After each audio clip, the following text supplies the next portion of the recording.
o professor da Universidade da Califórnia, Eugene Weber, em sua jornada através da história da civilização ocidental.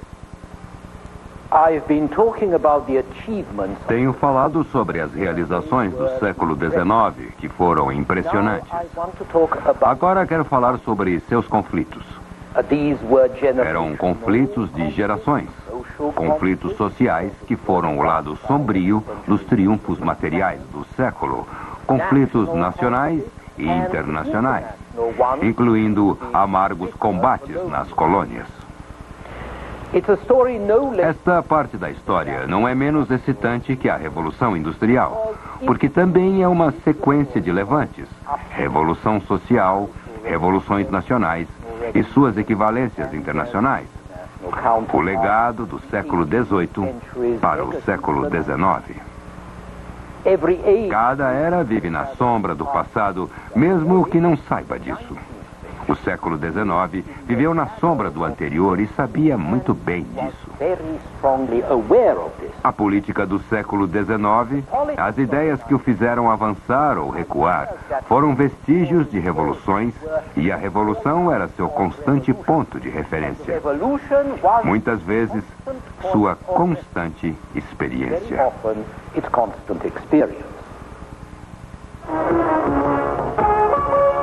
As guerras da Revolução Francesa e Napoleônicas começaram em 1792 e terminaram em 1815, em Waterloo, onde Napoleão finalmente foi derrotado pelos ingleses com a ajuda da Prússia. Os grandes poderes estavam decididos a evitar outro conflito desta magnitude, e o sistema de congresso criado por eles evitou que as guerras fossem além de simples conflitos localizados por um tempo muito longo. Mas a desordem política havia chegado para ficar. Mais ou menos nos 40 anos seguintes, não houve um único ano no mundo ocidental, da Polônia ao Peru, sem revoluções, rebeliões ou insurreições, algumas bem sangrentas. Com ou sem Waterloo, nem todos os reis com todos os seus exércitos conseguiriam mais restaurar a antiga ordem política. A agenda revolucionária tornou-se praticamente uma lei perante os povos da Europa e das Américas, uma agenda que parecia não ter fim. A Revolução Americana e a seguir a francesa trouxeram duas noções impressionantes, ambas inéditas para o ambiente europeu. Primeiro, que era possível fazer guerra contra governantes. Os colonos americanos haviam usado a violência para livrar-se de seu rei britânico, e os franceses haviam usado a violência para acabar com sua monarquia e a seguir conseguiram derrubar ou humilhar dinastias governantes da Europa.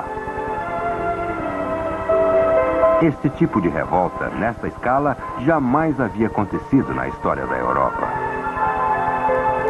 A noção de que súditos podiam vencer uma guerra contra governantes hereditários criou possibilidades políticas similares àquelas que a bomba atômica criou no século XX. E era igualmente inquietante.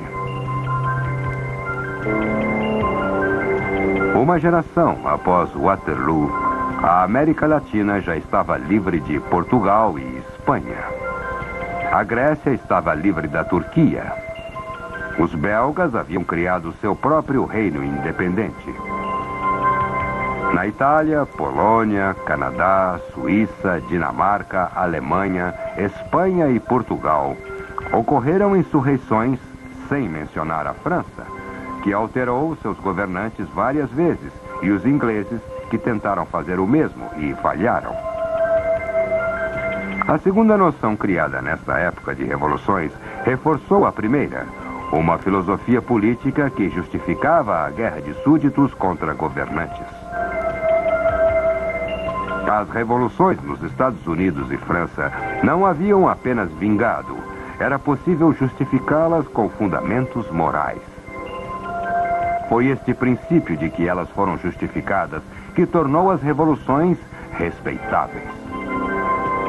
Antes, a rebelião geralmente era encarada como o crime cívico e moral definitivo. Mas os americanos e franceses rechaçaram o rótulo de criminosos, afirmaram-se como vanguardistas de uma nova filosofia para o homem. Eles pareciam dizer que qualquer tentativa de derrubar um rei é boa, porque praticamente todos os reis eram maus. Acima de tudo, porque a instituição do reinado é um mal. Esta visão afetou um número crescente de pessoas comuns e respeitáveis que em tempos anteriores teriam mantido distância de revolucionários.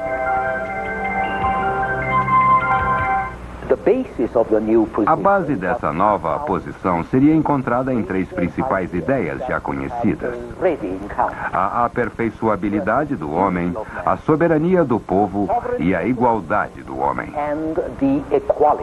E se eu digo homem em vez de povo ou humanidade, é porque essa foi a linguagem usada. A mais fundamental destas ideias era de que o homem podia ser aperfeiçoado. O homem pode ser tornado perfeito. Sua vida pode ser aperfeiçoada, assim como a sociedade em que ele vive. Era uma nova ideia, e sob um prisma secular, muito anticristã, pois de acordo com o cristianismo não podemos esperar a perfeição neste mundo imperfeito e temporal. Mas esta nova ideia dizia que o homem só podia ser perfeito se não fosse impedido pelas superstições da igreja e a tirania dos reis. Igrejas e reis nos condenam à escravidão espiritual e temporal, ou, como Rousseau dizia, o homem nasce livre e em toda parte está acorrentado. Os que concordaram com este princípio sentiram que seria preciso apenas quebrar as correntes. Com isto, você atingiria não apenas a liberdade, mas também a perfeição.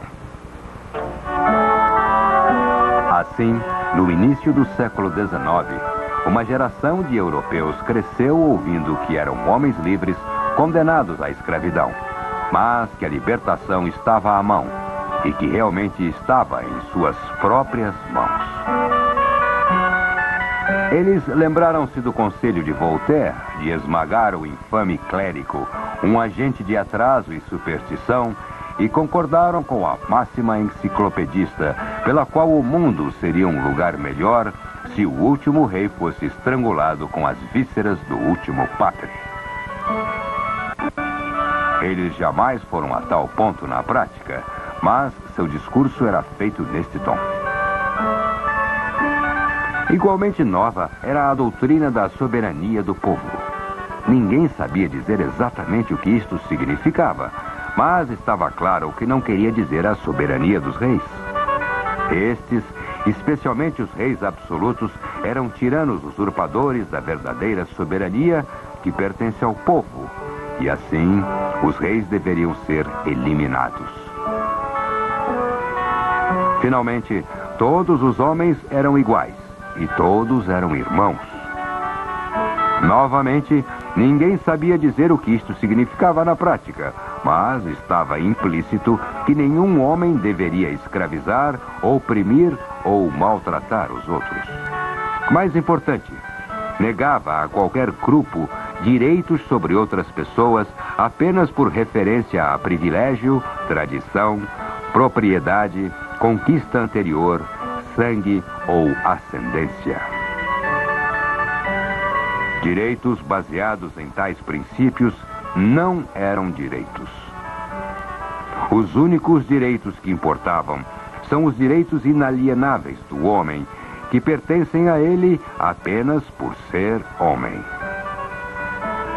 No devido tempo, esta noção seria aplicada também aos miseráveis. E os direitos do homem representaram a emancipação dos escravos na Europa em 1848 e nos Estados Unidos 20 anos depois, embora a emancipação das mulheres tenha demorado bem mais. Mas o primeiro uso do slogan foi simplesmente a negação de direitos de reis, padres e aristocratas hereditários de governar ou dizer a outros o que deveriam fazer. Esta composição, por exemplo, é chamada O Pesadelo da Aristocracia. O legado de 1776 e o de 1789 foi a crença de que erros sociais e políticos deveriam ser corrigidos. Era nosso dever fazê-lo, e se os governos e sociedades não cumprissem com seu papel, então uma revolução faria isso por eles. Uma atitude que nos leva a uma importante corrente de pensamento do século XIX que chamamos de romantismo.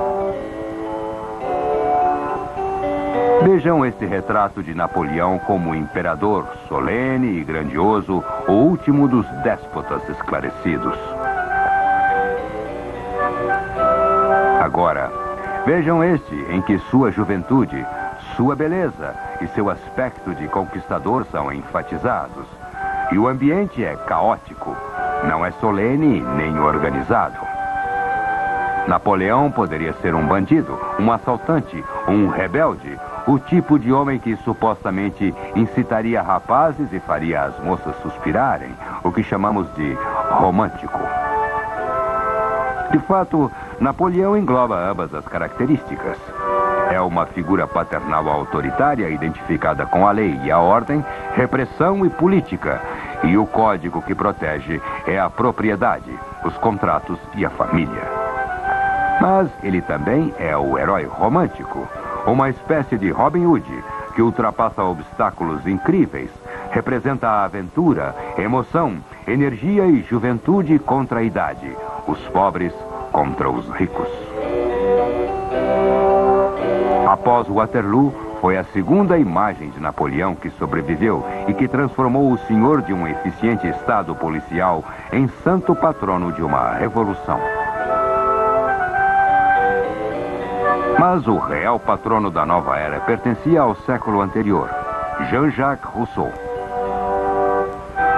Já mencionei que Rousseau forneceu slogans da revolução, mas sua real influência no século XIX veio de suas confissões, que só foram publicadas na década de 1780, quando já estava morto e em segurança.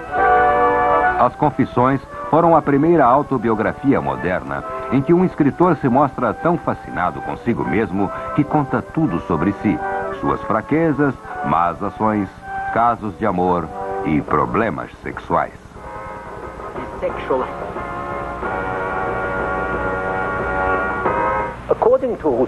De acordo com Rousseau, o mau comportamento não importa, pois o homem é bom por natureza. É a sociedade que o perverte. O homem é naturalmente feliz.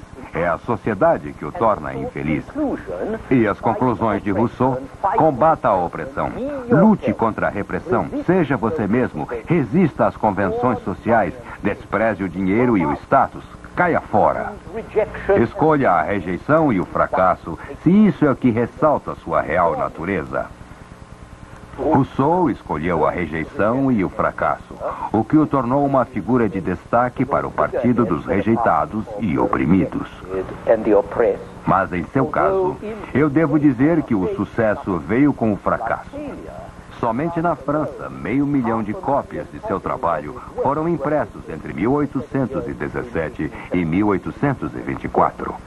Rousseau estava no lugar certo, na hora certa. Antes do romantismo, ele já era a encarnação do romantismo. Porque o romantismo, acima de tudo, era a reação contra o racionalismo do iluminismo anterior. Uma reação contra o sonho iluminado de um mundo onde tudo podia ser calculado e idealizado em termos racionais.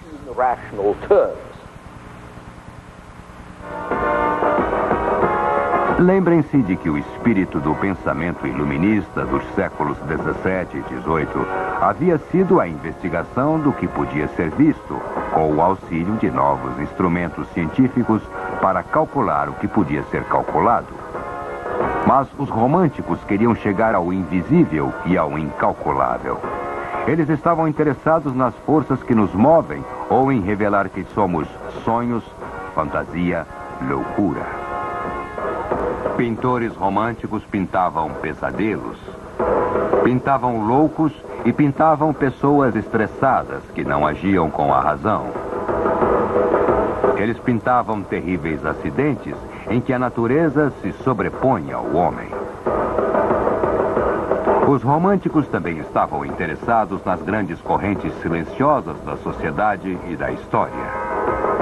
Duas grandes consequências disto seriam os sistemas de pensamento elaborados por Karl Marx e Sigmund Freud, os quais pretendiam revelar as forças inerentes que movem e afetam os seres humanos por detrás ou abaixo das aparentes atividades da sociedade e dos indivíduos.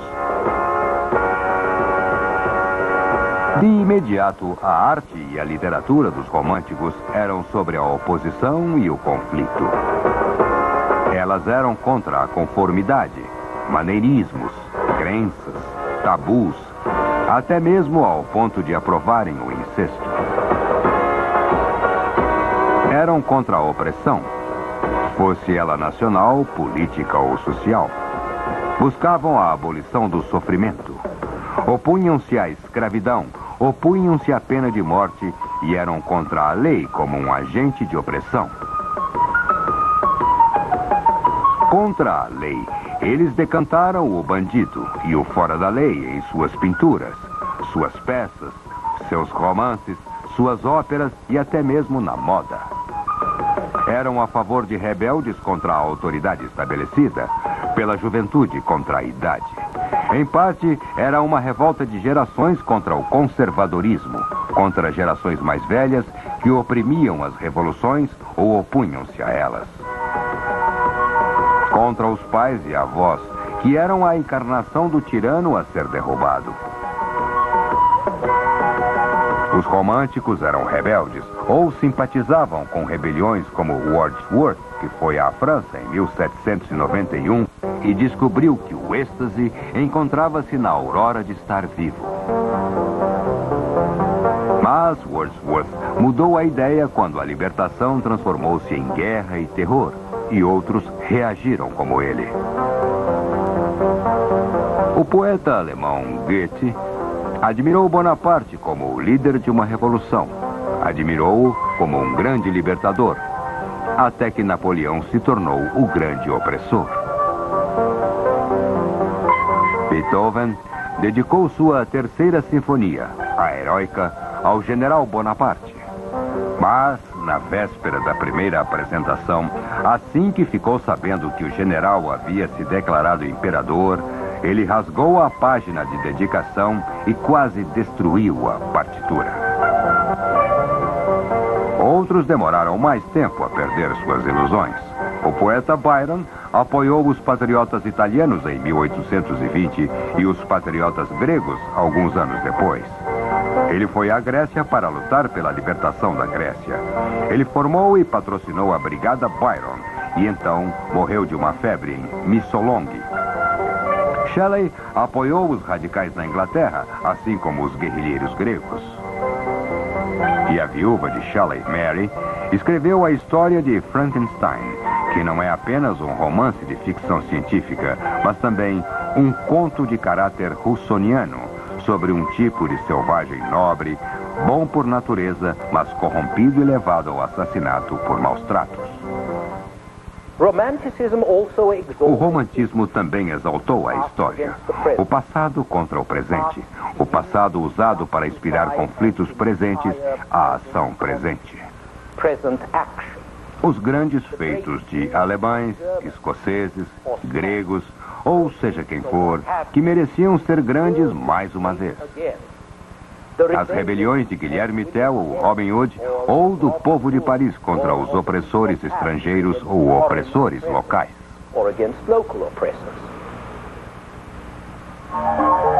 Provavelmente, o romântico mais influente de todos, Sir Walter Scott, inventou o romance histórico, um gênero que deu vida ao passado de forma colorida, com pitorescos cenários de aventura, romance e ousadia. Romances como Ivanhoé, que foi publicado em 1819, não apenas incitavam a imaginação. Eles inspiravam o orgulho de ser britânico e, por extensão, de qualquer outra nacionalidade. Eles também inspiraram o desejo de lutar contra a injustiça, contra a intolerância. A heroína de Vanoé era judia. Contra a opressão dos fracos pelos fortes, dos jovens pelos velhos. Românticos franceses como Victor Hugo usaram o mesmo tema. Justiça para o povo, para os pobres, os fracos, os oprimidos. Um dos heróis de Hugo é um corcunda, o outro é um condenado. Seu grande sucesso, Os Miseráveis, é um romance político-social sobre as virtudes daqueles a quem a sociedade isola ou condena. Finalmente, no mais famoso poema político de Shelley, que é sobre a Inglaterra, de 1819, há um texto que ele escreveu logo após a cavalaria britânica ter atacado uma multidão de homens e mulheres desarmados em St. Peter's Field, em Manchester, matando 11 e ferindo várias centenas. Um massacre cuja irônica analogia popular com Waterloo transformou em Peterloo, o massacre de Peterloo. Um velho, louco, cego, odiado e moribundo rei. Príncipes que são a borra de sua sombria raça e ignoram o escárnio público, lama de uma prole enlameada. Soberanos que não veem, nem sentem, nem entendem, mas, como sanguessugas, agarram-se à sua nação até caírem cegos no sangue, sem golpes desferidos. Um povo esfomeado e preso ao virgem campo, um exército cujo liberticídio e cuja vítima criam uma espada de dois gumes para os que mantêm, leis douradas e sangrentas que encantam e matam. Religião sem Cristo, sem Deus, um livro selado, um Senado ainda pior, estátuas não repelidas, são túmulos dos quais um glorioso fantasma poderá surgir para iluminar nosso tempestuoso dia.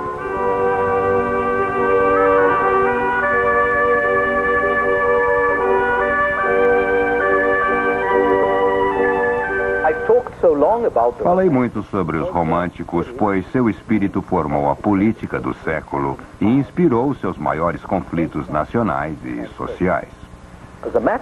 Na verdade, no final do século XIX, perguntaram a um líder trabalhista francês sobre sua inspiração. Ele lia Marx? Ele lia Jacques Sorel?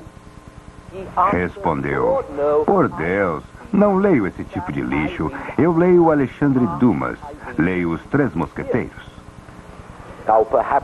Talvez os alemães fossem mais sérios que os franceses, mas tenho certeza de que os trabalhistas britânicos liam mais Walter Scott e Charles Dickens, ambos escritores românticos, do que liam Marx.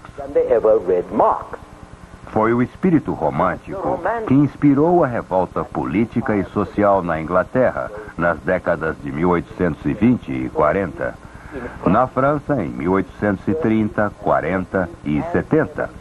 Não tanto a revolta dos oprimidos, mas sim daqueles membros das classes sociais mais altas que não podiam suportar a opressão. Não suportavam mais a injustiça e o sofrimento que viam à sua volta. E, na verdade, havia muitas coisas terríveis para ver, como veremos no nosso próximo episódio.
Esta é uma versão da Helicon São Paulo.